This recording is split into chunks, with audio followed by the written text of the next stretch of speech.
Hi guys, this is Mulcher and welcome back to Dauntless.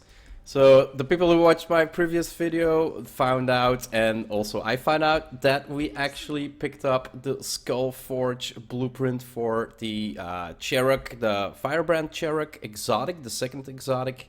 And that's of course the helmet, as we have the tragic echo and the prismatic race.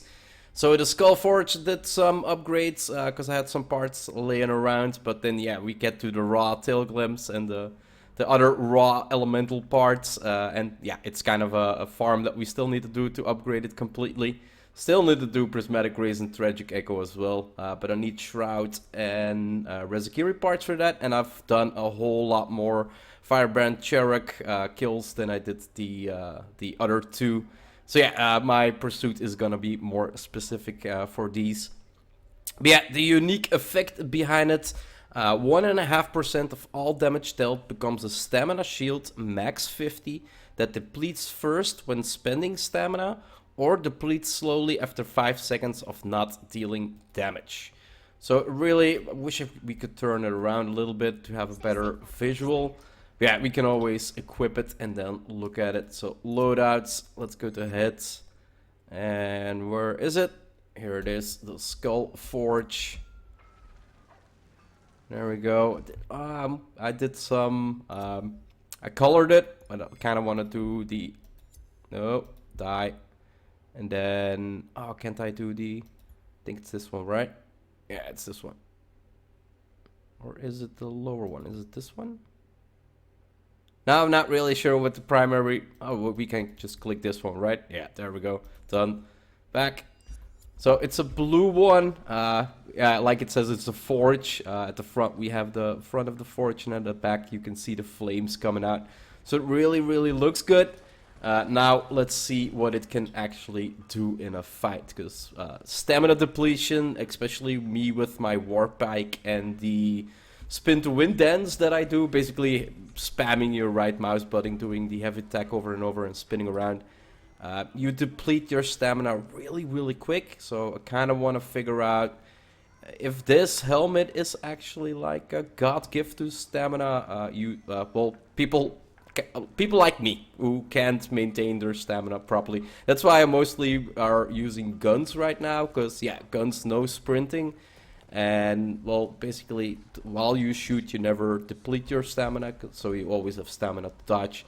So yeah, let's get into a little hunt and let's see what it can do. Okay, so our target is on top of the hill. Let's do some little testing here. So if you hold out your weapon and basically start running, you deplete your stamina really, really slowly. It keeps depleting constantly. If I do my swing to win move, you basically do 3 attacks, with the last one ending in the twist about that I kind of really like. I love that animation. But yeah, it's taking out 3 stamina bars and then regenning a little bit as you go into that last swing, as you can see here. But eventually it's draining all my stamina. And then yeah, of course, the dodge, it takes out a whole chunk if you're not attuned for it. Well, if you have the cunning on or something like that, to actually minimize the... Or is it evasive? No, I think it's cunning. Evasive gives stamina when you... I might be wrong about this, doesn't really matter.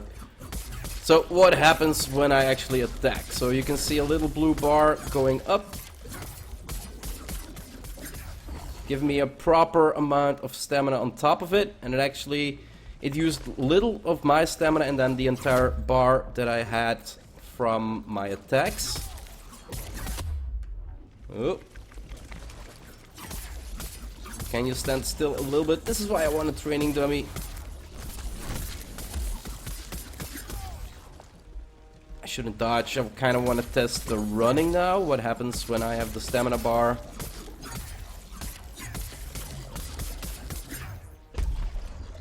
So if we sprint now, it actually stops regenning, and we use our blue bar till we get to the yellow bar. So it doesn't regen while you have a blue bar up, it just stops regenning completely. And actually only uses the blue stamina. So that's a means of consuming it. The dodge consumes it, of course, with big gaps, as it would use the amount that is actually necessary. But as you can see, I'm swinging around constantly, and it's actually filling up my stamina bar while I'm doing my spin to win. So that's really, really good actually. Like, I cannot run out of stamina anymore this way if you play like this. So let's check in. So it is 50. How big can we get our bar? And for that we kind of need to... Well, another thing is, can we activate it with prism, with the beam? Oh, look at that. So that's filling up, complete bar actually. So you can get 1, 2, get 3 dodges out of a complete bar. That you have additional stamina. That's pretty much actually. That's pretty much. And yeah, you're not running out of stamina with your attacks as long as you are hitting him. So it regens more than the actual consumption of the stamina of the weapon. That's good. It works with the utilities of the weapons. So let's get ourselves completely cleared out. And let's regen a little bit as well. Yeah, that's actually a really big bar. So that's half of your bar. That's almost filled. 1, 2... Yeah, we were running a little bit, so we kind of stopped the regen. Yeah, a really, really amazing ability, actually, but I'm not sure. Like, there should be other and better abilities. Well, kind of like it, but that's about the exotics, right? They all have their specialty. I so love Prismatic Rays with its ability to give shields. And then a full overheal on your first revive when you are downed, when it's a revive at the same time. But then for actual use of stamina, this one is... Yeah, what can I say? I really like it. Like, it's a really nice ability. You cannot drain yourself with weapon attacks anymore if you use this one. I really love the look, and well, the ability is amazing to actually get that extra stamina and making your stamina constantly regen, although you're doing your heavy attacks, so not actually draining everything to the point 0 where you can only do like that last second dodge and then you're kind of stuck, not being able to run or dodge. So yeah, really love it. It's a good addition to the game. I wonder which parts they're all gonna bring out next. Like, we do know that this is like one part of a set. So yeah, I'm looking forward to when they're gonna implement like chests and hands, and if you get a complete exotic set, what amazing abilities it's all gonna do. Now, before I leave you guys, I kind of want to show you a little thing. As I mentioned before in one of my episodes, and I kind of want to do it before this event is over, there was a contest at the start that started with a riddle. If you could read this, it basically said that you would need to follow the tunnel to where the turtle is. The turtle is over here. And then you have a little parkouring to do. Not really sure if I can get up here. Come on, bring me up here. There we go. And then you go one higher. Can I do that twist and jump? You wanna jump into the tunnel, else you're gonna miss it. Here we got another message to decipher, and that message would lead you further into this cave over here. I only discovered this a couple days ago, where you have the shroud statue actually, and then on top, as you go on top of here, you can actually go here.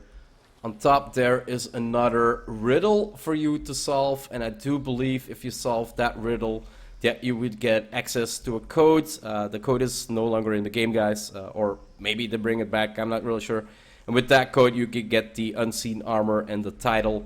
But yeah, it was only for the first couple players that actually found it out, and as the update went live a little late, a lot of players missed the opening or the actual start of the update. Yeah, I kind of wanted to give you a walkthrough on where the hidden quest was and how to, well, how to complete it. I can't really say for sure because I haven't completed it. So yeah, hope you enjoyed this episode and this look into skullForge, and I'll see you in another episode. Bye bye.